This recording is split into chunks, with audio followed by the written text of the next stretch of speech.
The old robot was one of the few remaining handmade productions of the Rotulian era, an era which had seen each individually constructed robot reach the zenith in the various professional fields. An era totally unlike present-day Cornusia and its slipshod electro-assembly line robotic productions. And indeed slipshod were these productions, many Cornusians agreed. Loudly and indignantly they howled that the stupid Cornusian robots, conspicuous by their dress, multicolored sport coats, striped trousers, curling shoes, and brightly feathered hats, did nothing but prance around all day and engage in horseplay. Not so the old robot. From that long-ago day when his final bolts had been lovingly tightened by grimy machinists and tabac-chewing electronicians, he had been fabulous. Even the Rotulian elders, accustomed as they were to robotic achievements, had been stunned by his rapid rise in the fields of finance and economics. And even the irascible bearded banker, Tesmet Lowndes, after an 80-year association with the robot in investment circles, would admit, although grudgingly if questioned, that the robot was sharp with the credit.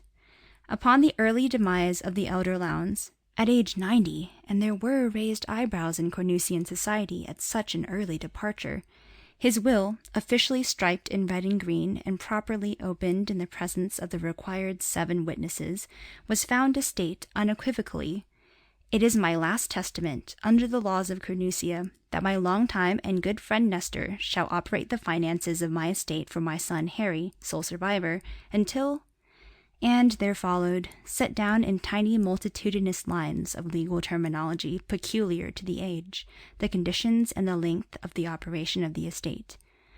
So it was that the robot Nestor became involved, through no fault of his own, with certain people who— "Nestor," said Harry Lowndes to the robot who had entered the study in answer to the pull on the bell cord, "I must have an advance on my allowance." Nestor stopped just inside the door. He was a small and chunky robot, much older than the slender 6-tube types presently in use. His somber clothing, unlike the gaily clad, stupid Cornusian robots, gave evidence that he was a production of the Rotulian era. A blue serge suit decked his blocky metal frame. A conservative black and white zebraic tie, a type popular with professional men, was knotted neatly into his spotlessly white button-down collar and draped in grateful folds over his odd screen. Thick horn-rimmed focals perched on his stub nose and magnified his magenta eye sockets. He was carrying 2 bulky ledgers, a huge, well-worn legal-looking volume, and half a dozen much-thumbed copies of the Uni-World's Financial Journal. As Lowndes finished speaking, Nestor shuffled toward the desk, set the armload down, and stepped back, removing his black bowler and exposing to Lowndes' view a worn, blue-gray pate from which tiny specks of iconium flaked, a sign of rapid aging in the Rotulian robot. "Master Lowndes," said Nestor, "an advance will be impossible, according to the terms of your late father's will." Lowndes interrupted, red-faced. He slammed his fist down on the desktop. All right, Nestor," he growled. "So my father left you, his financial advisor, in charge of the estate. I'm not complaining, you're making credits, but can't you loosen up a little bit? All I need is 500 advance on next month's allowance." Nestor leaned forward to place the black bowler on the corner of the desk. "I'm sorry, master," he said, straightening back up slowly. "The will allows you 1,000 credits." "I know what the will allows me," yelled Lowndes. "Master," said Nestor, "I am trying to preserve the estate. Your interests are paramount with—" "Nestor, I've got to have 500 credits." The robot did not answer. His odd lights flickered. Lowndes cooled down. "Nestor," he asked, "can't you find a loophole in the terms of the will?" He pointed to the legal-looking volume sitting on the desk. "How about digging through that?" Nestor did not answer. His odd lights still flickered fitfully. "Nestor, I am sorry I spoke shortly to you." Silence. Lowndes stared at the motionless robot. "Now, look here, Nestor. You heard me apologize." Still silence. "Please, Nestor," Lowndes pleaded. "I know you can figure out a way. Just this once. Please, Nestor." Suddenly, Nestor's cranial lights lit up. His odd lights flashed on. He looked like a Christmas tree. His relays began to click-clack. His odd box hummed. He sounded like a swarm of bees. Lowndes stared in amazement. Nestor's deep thought processes never failed to fascinate him. As he watched, abruptly all the lights cut out. The relays gave a final clack. For a minute, there was silence. Then Nestor spoke. Master, I have converted a majority of the holdings, yet 500 cash credits remain in Central National Repository. Under provisions of Section 4, Paragraph 7, Subparagraph 18 of the Quarto Code, this amount could be carried to the ledgers as a gift to you, deductible. Your signature would not be required for the cash transfer. Lowndes' eyes gleamed. I'm proud of you, Nestor. How long will it take to get the credits? Master, as I mentioned, I have converted all but... For Pete's sake, Nestor, I've got to have those credits by 7 tonight. Master, please. Allow me to explain the disposition of the converted assets. I am certain that we are facing a recession comparable to that suffered by the ancients in the 29th year of the 20th century. Therefore, I have withdrawn. Again Lowndes broke in. Look, Nestor, tell me later. Let's get the 500. Perhaps we should reconsider, Master. Even though legal, this action is irregular. Reconsider? What do you mean, reconsider? You figured it out, didn't you? Nestor, someday you'll blow your tubes from worry. Now how about getting those credits? All right, Master. I shall go. The robot shuffled from his study, his tempite joints creaking with age. Lowndes stared after him. So Nestor was converting assets, he thought. He'd bet a herd of 2-headed Venusian horses that the robot would more than quadruple any investment. He'd probably buy into some new uni-space enterprise. Even though it rankled to have the robot controlling the finances, still he had to admit that old Nestor was a financial wizard. Under the terms of the will of the departed elder Lowndes, Nestor was to control the estate investments until Harry reached the age of 30, or until Nestor ceased operating. And in the meantime, though it was at times galling to have to live on the allowance, Harry termed it a dole, of 1,000 credits a month, he consoled himself by reflecting that Nestor couldn't possibly last much longer. He'd already had several major overhauls. Besides, Harry, would be 30 in 3 more years. Anyway, Nestor wasn't too hard to get along with. He was just too conscientious. But he was making credits by the barrelful. Harry thought, I've been pretty lucky talking Nestor out of the 500. Maybe I found the secret of handling him. Anyway, I'd better watch myself. If I couldn't pay Slyman, I'd really be in the soup. At the thought of Slyman, he scowled. Too bad I can't take Nestor down there and clean out that sharp-suited gambler. Too bad the law forbids calculators like Nestor to enter establishments such as Slyman's Snake Eyes Club. Wow, what Nestor wouldn't do to Slyman's roulette wheel. And as for the dice game... Well, he'd pay Slyman the 500 and that'd be all. He was through. From now on, he'd better devote his time to Judy. Of course, he reflected, she was a trifle expensive for his 1,000 credit allowance, always wanting jewelry and those cute Martian minks. But his thoughts shifted. She'll be plenty burned, he thought, because I didn't show up at the Crinkled Worlds Club last night. I should never have stopped in at Slyman's when I had a date with her. Apologies are definitely in order. I'd better talk to her and get out of the dog... The video screen hanging on the wall shrilled. He got up from the desk, walked over to press the on switch. The head and shoulders of an attractive female appeared on the screen. Her shoulder-length auburn hair framed a face dominated by green eyes and sulky red lips. Judy, said Lowndes enthusiastically. I was just thinking of you. Don't Judy me, you beast, she flung back at him. Why, sweets, what's wrong? He asked innocently. You know well what's wrong, she flared. I waited for you at the club last night, but you never showed. Her temper, clued by her auburn hair, was showing. And I waited for my birthday present. But I suppose it never occurred to you, she stressed the you nastily, that last evening was also my birthday. Sweets, I'm sorry. He sidled away from the green eyes glaring at him and added, I'll see you tonight at 8:30. She snorted. Then, noticing his furtive movement away from her, she yelled, "Harry Lowndes, you come right back here in front of this screen where I can see you. I want to know where you were last night." He came back, a sheepish grin spread over his face. "I stopped at Slyman's," he said. Her carmine lips tightened. "Slyman's? All right, Harry Lowndes, how much did you lose?" 500. Her green eyes flashed. "Lost 500?" she screamed. "That 500 would have bought me a birthday present." Her voice dropped several octaves. "I'm through, Harry. I'm sending your ring back in the morning." He was shaken. "Sweets, it'll never happen again. I'm paying Slyman off tonight, and believe me, Sweets, it is the last time." "I mean it, Harry." He groaned. "Judy, please. What are our plans?" "Plans? Did you think I'd marry you on a pitiful 1,000 credits a month?" He was desperate. "Judy, you can't do this. I'll speak to Nestor. I'll get him to increase the allowance." She laughed at him, biting sarcastic laughter. "Speak to Nestor? You couldn't get Nestor to do anything. He controls your estate. Or didn't you know?" "Judy, please, listen. I will—" "Goodbye, Harry. Your ring will—" He tried desperately to hold her on the screen, cutting in with, "Judy, it will only be a year or two until Nestor quits operating. Then we will have the estate." She was furious. Her anger, smoldering now, erupted, white-hot. "You actually expect me to wait for that senile walking adding machine to run down?" She was raging now, whiplashing him with abuse. "Why, you spineless worm! You cheap excuse for a man!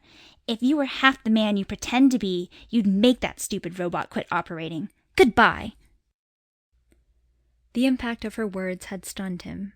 He walked to the desk, slumped limply, held his head in his hands. Unseeing, he stared at the ledgers, the much-thumbed journals. His eyes were bleak. Even now, still reeling under her scorn and smarting under her abuse, he thought of her. Recalled his last glimpse of her, auburn-haired and red-lipped. Flinched at the memory of her green eyes glittering with rage, boring into him. He groaned, ran his hands through his dark hair, and then rose. His face was grim. He walked to the garage, rummaged in the trunk of the little ground scooter, pulled out the 3-pronged ironite wheel wrench. He carried it back up to the study, laid it beside the desk, and sat down to wait for Nestor. The old robot shuffled into the study, his diaphragm tubes pulsing under the strain of the 4-square trip to Central National. He pulled a thick roll of orange-colored credits from the pocket of his blue serge coat and handed it to Lowndes. "There you are, Master," he wheezed. "Thank you, Nestor," Lowndes replied. He walked toward the study windows, glanced out into the sun-lighted patio, then turned back to face the robot. "Nestor," he said, "a problem has come up. Do you think it could be possible to increase the allowance? You see, I am planning marriage." Nestor's magenta eye sockets flickered slightly after Lowndes had finished speaking. "Might I offer a suggestion, Master?" he asked. "Go ahead." "Master, it is rumored in the city that you have been frequenting the establishment of Slyman the gambler." Lowndes glared at the robot. "What are you talking about? What's Slyman got to do with all this? I asked you if you couldn't work out a liberal increase. I want to get married." "I have an answer for you, Master, but I thought it politic to mention that the odds at Slyman's are definitely against you." "Forget about Slyman," snarled Lowndes. "How about the increase?" The robot's words thudded into Lowndes' brain. "An increase is impossible, Master," he said. He went on, his odd tones crackling. "Indeed, I may have already overstepped in gifting you the 500 credits. The testament and tort attorneys may never allow it, especially since it was in payment of a gambling debt. Good day." Nestor reached for the black bowler he had placed on the desk and set it neatly in the center of his worn pate. He picked up the armload of books and journals and headed for the door. He turned back for a moment to face Lowndes and add, "And, Master, if you will forgive my impertinence, I should like to say that I do not believe a marriage with Miss Judy would be prudent." In that moment, Lowndes' face turned livid with anger.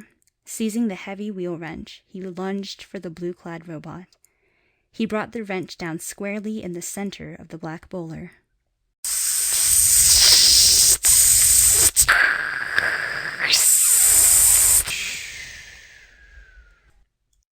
The heavy, pronged ironite wrench crashed into Nestor's cranial tubes, drove through the blue-gray worn pate, sliced into the fragile, old-style gretile metal, battered and shredded the robot's upper works into a twisted mass.